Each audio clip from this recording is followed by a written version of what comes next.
천미 예수님, 오늘은 부활 8일 축제의 금요일입니다. 성부와 성자와 성령의 이름으로 아멘. 계속 예수님을 만났던 제자들 어떻게 해서 부활하신 예수님을 만나는지에 대한 복음이 이어지고 있죠. 따라서 우리도 어떻게 하면 부활하신 예수님을 만나서 기쁠 수 있을까? 근데 여러분은 부활하신 예수님 만나시면 어떻게요? 기쁘실 것 같아요? 아니면 좀 무서울 것 같아요? 저도 신자분들한테 무섭게 보이지 않으려고 노력하는데, 이렇게 또 이야기를 들어보면, 시부님이 무슨 생각을 하고 있는지 모르겠다. 조금 편하게는 해주시려고는 하는데, 그런 말들을 하더라고요. 따라서 뭐 밥 먹으러 가면 이제 잘 이렇게 "신부님 밥 먹으러 가요." 그러고 다 멀리서부터 앉아가지고 저만 혼자 이렇게 먹어야 되는 이런 상황은 거의 없지만 이제 그런 상황이 발생하기도 하죠. 만나고는 싶은데 왠지 또 만나면 조금 부담스러운 그런 것이 되면 안 되겠죠. 예수님은 우리가 예수님을 만났을 때 이 세상에서 정말 하느님이 계신가 안 계신가, 그리고 내가 죽으면 어떻게 되는가, 그리고 신이 있다면 그 신이 나를 사랑하셔서 영원한 생명과 행복을 주시는가, 그런 나는 어디서 와서 어디로 가는가? 이런 근원적인 문제들 분명히 내 안에 있고, 이 불안함을 예수님은 해소시켜 주시는 분이기 때문에 분명히 예수님 만나면 우리가 기쁠 수밖에 없을 것 같아요. 그래서 예수님을 만나는 방법인데, 오늘 복음은 이제 길죠. 요한복음 21장의 내용인데, 7명의 이 사도들이 5명은 이름이 나오는데 이제 2명은 나오지는 않죠. 그러니까 7이라는 숫자는 하느님께서 성령으로 또 예수님과 말씀과 은총으로 이제 누군가를 새로 창조하고 태어나게 해주는 7일 동안의 창조를 의미한 거죠. 그러니까 교회라고 생각하면 되는 거죠. 거기에 수장이 이제 베드로인 거고, 베드로가 물고기 잡으러 가자. 그러니까 물고기가 153마리가 잡혔다고 하는데, 사실 153마리 이렇게 모아놓으면 그렇게 많지는 않거든요. 그러니까 그 숫자가 중요한 거죠. 근데 거의 배가 가라앉을 정도로 아무리 커도 153마리 별로일 것 같은데, 어쨌거나 이제 베드로가 153마리라고 하는 건 이제 하느님의 자녀들, 히브리어로 그렇게 하면 베니 하 엘로힘 뭐 이렇게 하면 그 숫자 값이 153이 나오더라고요. 그러니까 이제 교회가 하느님의 자녀를 잡는데, 하느님의 자녀를 잡고, 그러니까 하느님의 자녀를 낳으면 교회는 기쁘겠죠. 어머니가 아기를 진통 끝에 이렇게 낳고 새로운 생명이 태어난 것을 보면 기쁨에 잠기듯이, 그런 기쁨과 행복이 이제 내 뜻으로 하려고 했던 거죠, 처음에는. 그래가지고 이 구조는 그 엠마오로 가는 제자들과 이제 비슷한 것 같아요. 엠마오로 가는 제자들, 누가복음에서는 분명히 빵을 떼어 나누어 주시는 예수님을 알아보기 위해서는 성경을 예수님에 맞추어서 이해해야 된다. 예수님이 죽으셨다 부활해야 되는 내용으로 구약 성경을 이해를 하게 되면, 그게 깨우쳐지면, 결국에는 예수님이 살과 피 내어주시려고 오신 거구나. 그래서 빵을 이렇게 나누어 주실 때, 예수님이구나. 하는 걸 알아보는 건데, 여기서도 예수님께서 물고기와 빵을 준비해서 이제 이들을 기다리시죠. 성찬례를 의미하는 거죠.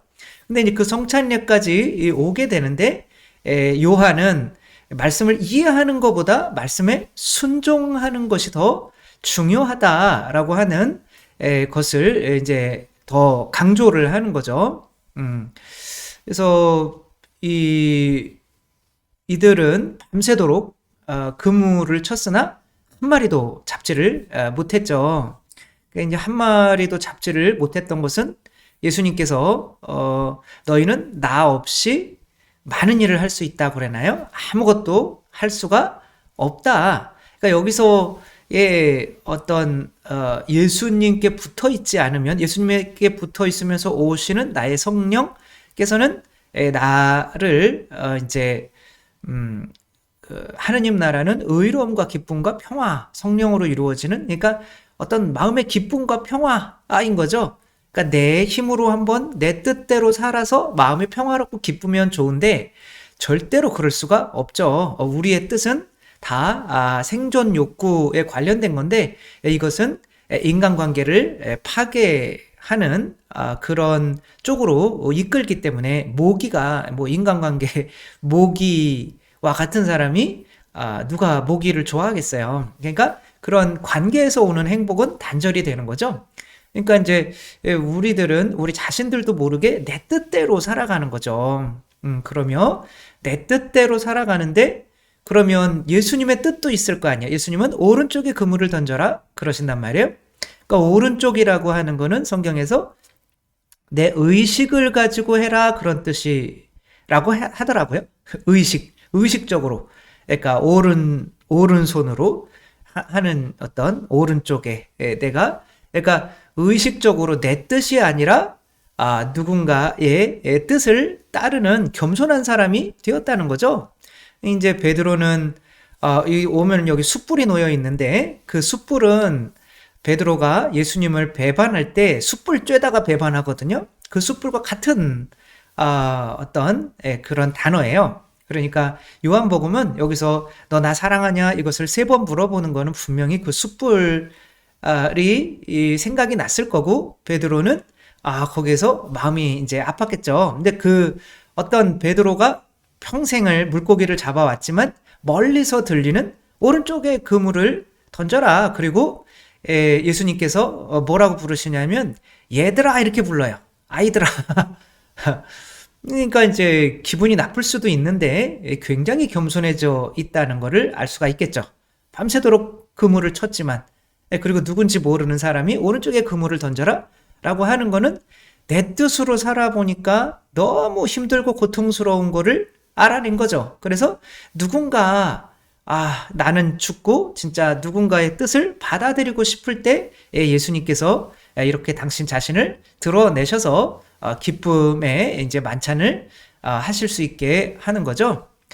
유기성 목사님 선한목자교회 이분이 이제 회개 처음으로 이제 하느님을 인격적으로 만났을 때 회개했던 이야기가 참 감동적인데 그래서 재탕을 또 이렇게 하는 거죠. 전에 말씀을 드렸었는데 아무튼 이분이 군종으로 이제 목사 안수를 받고 군목으로 갔을 때 발목이 이제 다쳐서 완전히 망가져가지고 그거를 이제 뼈들이 막 으스러져서 수술을 해도 장애인으로 살아야 된다라는 의사의 소견이 있었죠.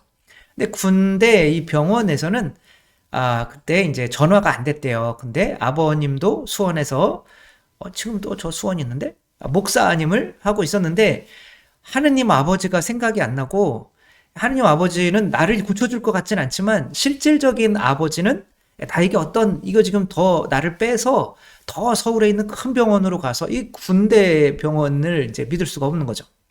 그러니까 여기서는 장애를 가지고 산다는데 젊은 나이에 이렇게 되는 게 너무 끔찍했던 거죠. 그래가지고 막 아버지한테 이렇게 하려고 하다가 안 된 거예요. 연락이. 그래서 밤에 어쩔 수 없이 이제 혼자 있는데 그제서야 하느님 아버지를 찾은 거죠. 3번 아버지 이렇게 부르니까 눈물이 막 펑펑 쏟아지더래요. 야, 이게 내가 뭐냐? 내가 사람의 아버지를 더 믿고 하느님 아버지는 실제로는 찾고 있지 않았구나. 내가 목사를 할 수 있는 자격이 있는가? 이런 회개가 들면서 내가 하느님을 믿지 않았구나. 아버지 부르는데도 하느님이 진짜 나와 함께 계신 게 느껴지지가 않는 거예요. 왜? 마음은 이미 내 뜻은 이 인간 아버지가 나를 도와주실 수 있을 거야. 그 뜻을 가지고 있었기 때문에 그런 거죠.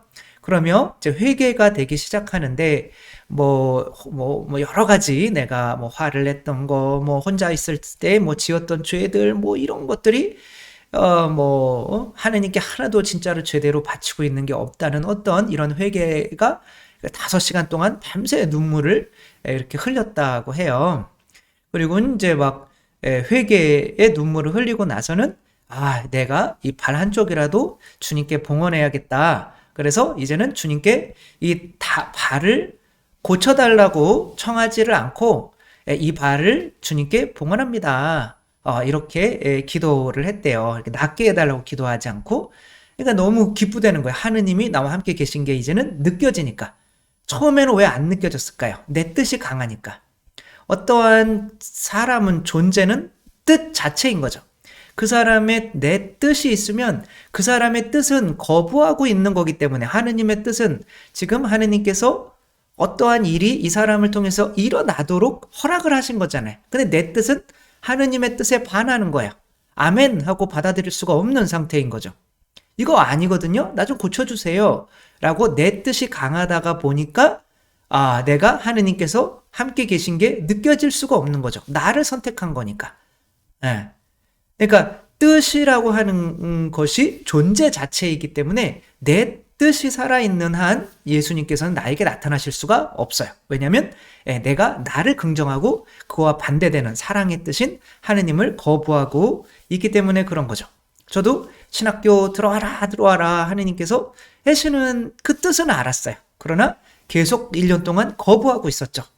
왜냐하면 결혼하는 게 더 행복할 것 같으니까 아무래도. 그리고 정말 자신이 없었어요. 결혼 안 하고 살아가면서 정말 행복할 수 있을까? 자신이 없었는데, 지금도 자신은 아무튼 그렇지만, 지금은 와보니까, 더 행복하네? 그러니까 하느님이 이제 느껴지는 거죠. 그래서 신학교 들어와가지고 정말 성체 안에서 예수님도 인격적으로 만나보고, 그렇게 저도 눈물을 흘리면서 회개를 하고 했는데, 그때 당시로는 불러주신다면 진짜 나타나시든지 한번, 그래서 너를 원한다 뭐 이런 확신을 좀 주면 내가 용기를 가지고 신학교에 들어갈 텐데, 그것도 아니고 뭐 성모님이나 뭐 성인이나 아무나 좀 한 명 나타나. 그래서 술 먹고 이제 성당에 올라갔는데 혼자 막 그런 빛이 나면서 성모님이 막 그 성모상이 막 그렇게 되는 거죠. 깜짝 놀라가지고 그냥 엎어져가지고 막 무릎 아파 죽겠는데 그 파란 빛은 계속 나고 있고 막 그래가지고 이제 한 20분 동안 그냥 앉아있는 무릎 막, 근데 이제 어느 순간에 그 파란 빛이 싹 사라졌더라고요. 그 내려오면서 제가 성모님이 나한테 나타나셨구나 라고 생각을 했을까요? 아니라고 생각했을까요? 아니라고 생각했단 말이에요. 왜? 성모님이 나타나면 나는 내 뜻을 접어야 되니까. 내가 신학교 들어가야 되니까. 근데 아직까지 마음은 신학교에 들어가고 싶지 않은 거죠. 그러면 내 스스로 그분의 존재를 거부하게 되는 거예요. 그러니까 하와가 뱀을 긍정하고 있을 때, 아담이 하와를 긍정하고 있을 때, 그런 상태라면 하느님께서는 나와 함께 계셔도 계신 것이 믿어지지가 않는 거죠. 왜냐하면 한 존재는 뜻이기 때문에 그런 거죠. 근데 오늘 복음에서 이 베드로와 뭐 다른 사도들도 마찬가지지만 자신의 뜻이 없어요. 이 사람들은 내 뜻대로 살았더니 뭐 행복하지도 않고 예수님 배반하고 정말 어린아이가 된 거예요. 어린아이는 부모의 뜻만을 따르잖아요. 그게 행복인 걸 믿으니까. 그러니까 그렇게 이제 내 뜻 말고 하느님 제발 나한테 어떤 명령 좀 내려주세요. 그렇게 하느님 뜻을, 저도 어제 하느님 뜻을 물었어야 되는데 안 묻고 이게 또 오랜만에 부활절이라 이게 또 이렇게 마셨어요. 3잔만 마시려고 했는데 조금 5잔을 마셔가지고 지금도 약간 좀 그런데 후회되는 거죠. 내 뜻, 우리가 하느님 뜻 찾는다고 하면서도 결국에는 내 뜻대로 가거든요. 그러니까 내 뜻이 살아있을 때는 예수님은 안 보여요. 그래서 이제 내 뜻이 아니고 주님 뜻대로 살겠습니다. 라고 이제 이렇게 어린아이처럼 됐을 때, 그때서야 예수님께서 이제 저분이 바로 그리스도이십니다. 라고 요한이 얘기를 하죠. 그러니까 베드로가 겉옷을 입고 물속으로 뛰어들죠. 예수님 만나러 가는 거죠. 그렇게 또 예수님께서 이제 빵을 떼어 나누어 주실 때 그분이 예수님이라는 거를 누구도 의심할 수가 없었다. 묻는 사람이 없었다. 왜냐하면 예수님의 뜻을 따르니까 진짜 행복하거든요.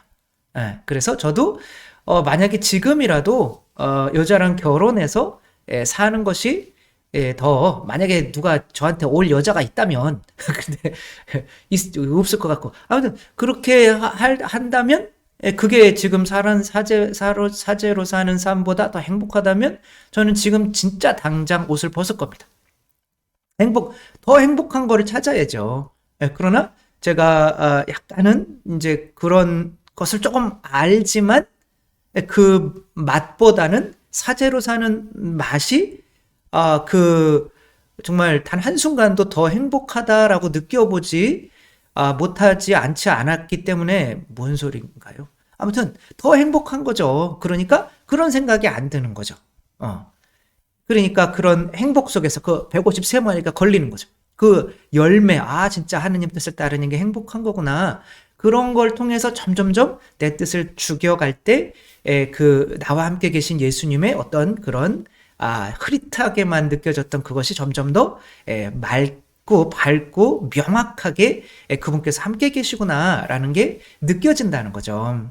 따라서 어떤 뭐 근거를 찾거나 뭐 부활하셨네, 안 하셨네, 이런 거 사실은 큰 의미가 없다. 우리가 믿고 싶으면 믿는 거고, 믿기 싫으면 안 믿는 거다. 근데 믿기 싫은 사람들은 예수님의 뜻을 원하지 않기 때문에, 내 뜻이 강하기 때문에 나는 근거가 없으니까 안 믿어 라는 거지만 근거가 있어도 그 사람들은 믿을 수가 없다. 그러나 우리들은 내 뜻이 아니라 이제 하느님의 뜻이 나를 더 행복하게 또 영원한 생명으로 이끌어준다는 믿음이 있기 때문에 자주자주 저는 주님의 종입니다. 지금 말씀대로 그대로 제게 이루어지소서, 당신의 뜻을 좀 알려주소서라고 주님의 뜻을 이렇게 찾는 사람들은 반드시 부활하신 예수님을 만나게 된다는 거 확신을 가지며 오늘 복음 이렇게 보며 순종하는 정말 겸손한 이에게 예수님께서는 당신 자신을 드러내 보이시는구나, 이렇게 또 알고 믿고 또 그러한 삶으로 나아갔으면 좋겠습니다. 주님께서 여러분과 함께 전능하신 전주 성부와 성자와 성령께서는 여기 모인 모든 이에게 축복을 내리시어 길이 머물게 하소서. 주님과 함께 가서 복음을 전합시다. 하느님 감사합니다. 성부와 성자와 성령의 이름으로 아멘. 감사합니다. 사랑합니다.